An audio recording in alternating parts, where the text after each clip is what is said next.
Only 0.18% of the population in this country are refugees. There's over 1 million people in the country that have no recourse to public funds. If they do have recourse to public funds, it's about £37.50 per week. Who costs the British public more? People that are coming and are desperate for help, or people like Rupert Murdoch, who for 11 years, it's believed, did not pay any corporation tax. People like UKIP donor Paul Sykes, who is based in the Channel Islands. You know, Britain's overseas tax havens are responsible for 37% of all tax losses around the world for governments. You have to remember that Britain didn't have an empire.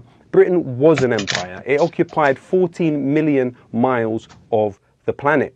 When you look at people coming from, number one, former British colonies, but also in the case of Afghans, we can't forget that at the same time when Priti Patel and others were theatrically expressing their sympathy with Afghan people, you had a 5-year-old child in this country, Mohammed Munib Majidi, who was from an Afghan family of refugees, placed in what the fire brigade said was an unsafe hotel with flammable cladding on it, with windows which many customers had complained were unsafe. This 5-year-old child, on the 18th of August, fell to his death. What we have is a system of lethal negligence towards these people, whether they die in the English Channel or they die being restrained by G4S guards. This is the infrastructure within which we live, which essentially is trying to move the crimes of the powerful and place them clearly, squarely on the shoulders of the less